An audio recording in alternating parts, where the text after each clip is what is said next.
खबरों में आगे बढ़ते हैं। आज की एक और बड़ी खबर है, हिला देने वाली, जिसने पूरे देश को हिला दिया।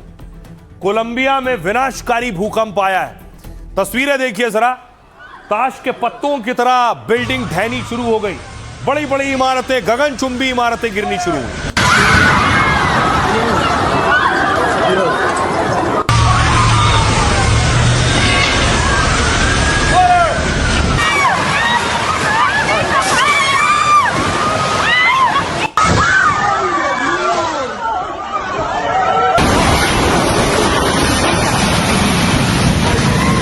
सोचिए क्या मंजर रहा होगा। ये मॉल देखिए, ये मॉल का हिस्सा भरभरा कर गिरा है। पूरे मॉल की दीवारों पर दरारें देखने को मिल रही।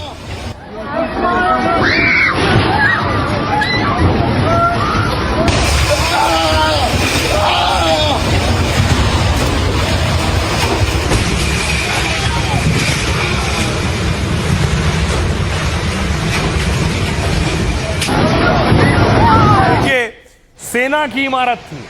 सेना की इमारत भी भूकंप के बाद पूरी ढहनी शुरू हो गई, पूरा ढांचा ढहना शुरू हो गया।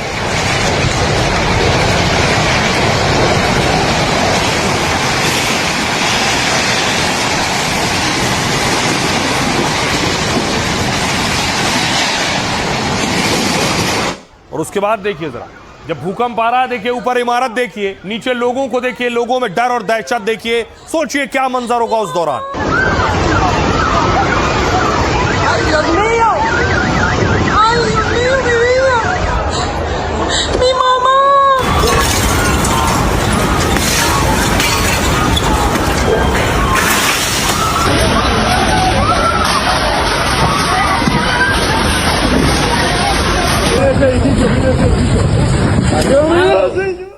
उसके बाद देखिए जरा, भूकंप के बाद चारों तरफ तबाही का मंजर था। मलबे में लोग दबे हुए थे, लोगों का रेस्क्यू किया जा रहा था।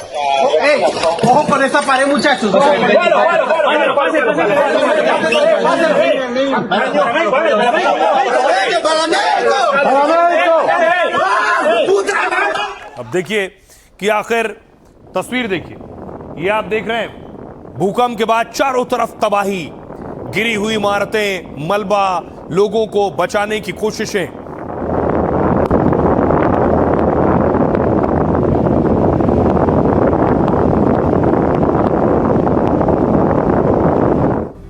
अब देखिए भूकंप कहां पर आया है। ये मैप के जरिए मैं आपको बताता हूं।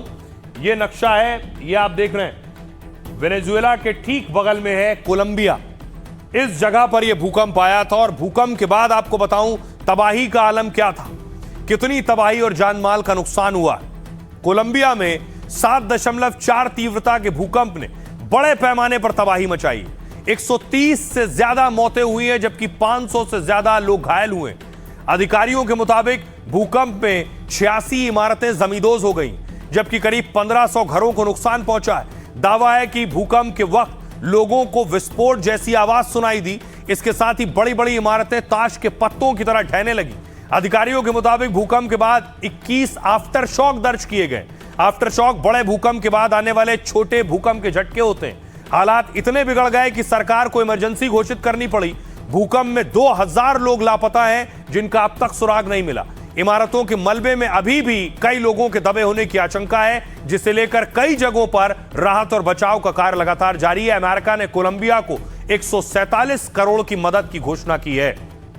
सुनिए कोलंबिया के लोग क्या कह रहे हैं। मैं डाइनिंग चेयर पर बैठा था और मुझे लगा कि वह हिलने लगी है। यह एक पल के लिए रुका और फिर दूसरा झटका थोड़ा तेज था। हम ऊंची मंजिल पर थे, इसलिए हम बाहर भागे।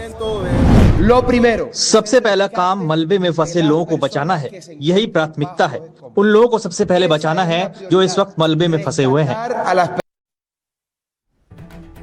और अब आपको बताऊं कि कोलंबिया में हर साल सैकड़ों भूकंप आते हैं। इतने भूकंप क्यों आते हैं? कोलंबिया में हर साल 1000 से ज्यादा छोटे बड़े भूकंप आते हैं, 1000 से ज्यादा।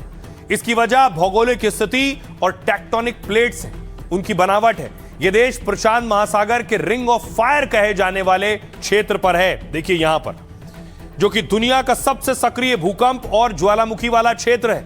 यहां नास्का, कोकोस, दक्षिण अमेरिकी जैसी कई बड़ी टेक्टोनिक प्लेट्स हैं। ये प्लेट्स आपस में टकराती हैं तो जमीन के अंदर हलचल होती है और यही हलचल समय समय पर छोटे बड़े भूकंप के रूप में बाहर आती है।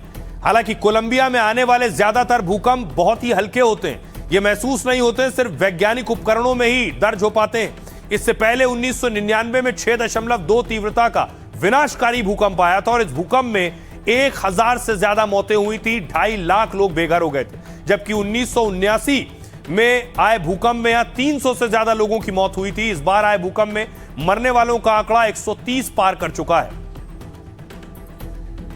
आइए खबरों में आगे बढ़ते हैं। आज की एक और खबर है जो सीधा आपसे जुड़ी हुई है। अब देश में चलेंगे प्लास्टिक नोट।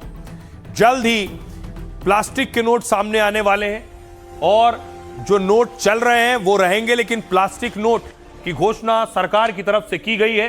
ये प्लास्टिक नोट कैसे होंगे, कौन कौन से नोट अभी प्लास्टिक के बनेंगे और कितने नोट बनेंगे, देखिए जल्द कागज की जगह प्लास्टिक नोट आपके पास पहुंचने वाला है। केंद्र सरकार ने प्लास्टिक नोट के ट्रायल को मंजूरी दे दी। इसके तहत 10 और 20 रुपए के 100 करोड़ प्लास्टिक नोट जारी होंगे। वित्त मंत्री निर्मला सीतारमण ने खुद राज्यसभा में यह लिखित जानकारी दी है। ट्रायल सफल रहा तो इनके नियमित प्लास्टिक नोट जारी होंगे। ये नोट कागज की बजाय खास किस्म की प्लास्टिक से बने होंगे। ये छूने में तो सामान्य नोटों जैसे ही हल्के होंगे, लेकिन पानी में नहीं गलेंगे। प्लास्टिक होने से इन्हें फाड़ना या मोड़कर खराब करना मुश्किल होगा। दावा है कि पर्स से निकालते ही ये मूल स्थिति में वापस आ जाएंगे। इनकी सतह पर छेद नहीं होंगे, इसलिए गंदगी, बैक्टीरिया नहीं चिपकेंगे। ये भी खासियत है। ये कागज के नोटों की तुलना में 2.5 से 4 गुना तक ज्यादा चलेंगे। साफ किया गया है कि प्लास्टिक नोट के साथ कागज के नोट भी चलते रहेंगे। दुनिया के 60 से ज्यादा देशों में ये प्लास्टिक नोट इस्तेमाल हो रहे हैं। अब आपको बताऊं कि आखिर कैसे सिर्फ नोट नहीं, पिछले दिनों खबर आई कि अगर आप, क्योंकि नोट का इस्तेमाल कम हो गया, लोग यूपीआई ऑनलाइन पेमेंट कर रहे हैं, तो यूपीआई पर पैसा यानी चार्ज लगेगा हर पेमेंट पर, यह दावा किया गया। लेकिन यह बात गलत निकली। यूपीआई करने पर पैसे नहीं लगेंगे, यह आज बताया गया। इस समय देश में यूपीआई लेन देन को लेकर बहुत चर्चा चल रही है कि क्या ऑनलाइन पेमेंट पर हर पेमेंट पर पैसा लगेगा। सोशल मीडिया पर बहस हो रही है, यूपीआई पर पैसा लगने वाला है। दरअसल यह बहस संसद में पेश हुए केंद्र सरकार के एक विधेयक से शुरू हुई। सरकार ने संसद में भुगतान प्रणाली से जुड़ा संशोधन विधेयक पारित किया और इस बदलाव के तहत सरकार ने सिर्फ एक कानूनी ढांचा तैयार किया।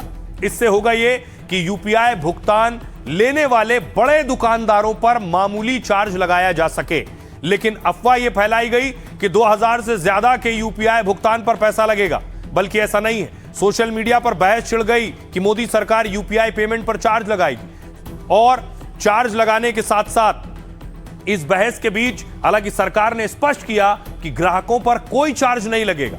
दोस्तों को पैसा भेजना या यूपीआई से सामान खरीदने पर कोई पैसा नहीं देना होगा। भारत में यूपीआई दुनिया का पहले सबसे बड़ा डिजिटल पेमेंट नेटवर्क बन चुका है। सोचिए 55 करोड़ उपभोक्ता हर दिन 64 करोड़ यूपीआई लेन देन करते हैं। आंकड़ों के मुताबिक अकेले जुलाई 2026 में 29 लाख करोड़ रुपए का लेन देन हुआ। इतने बड़े नेटवर्क को चलाने के लिए बड़े फंड और सर्वर की जरूरत होती है। सरकार चाहती है ये पूरा सिस्टम सिर्फ सरकारी सब्सिडी पर निर्भर ना रहे। 2021 से 2025 के बीच सरकार ने बतौर सब्सिडी 8,730 करोड़ रुपए खर्च किए और इसी को कम करने के लिए सरकार बड़े दुकानदारों पर मामूली चार्ज लगा सकती है। हालांकि इसका फैसला भी एनपीसीआई की अध्यक्षता वाली कमेटी तय करेगी। फिलहाल आम ग्राहकों पर यूपीआई पेमेंट पर चार्ज लगने वाले दावे पूरी तरह गलत और फर्जी हैं।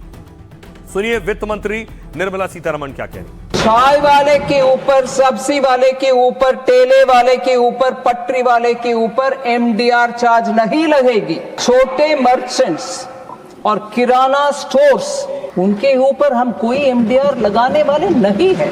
इरादा नहीं है। इनेबलिंग प्रोविजन का हम ध्यान रखना है।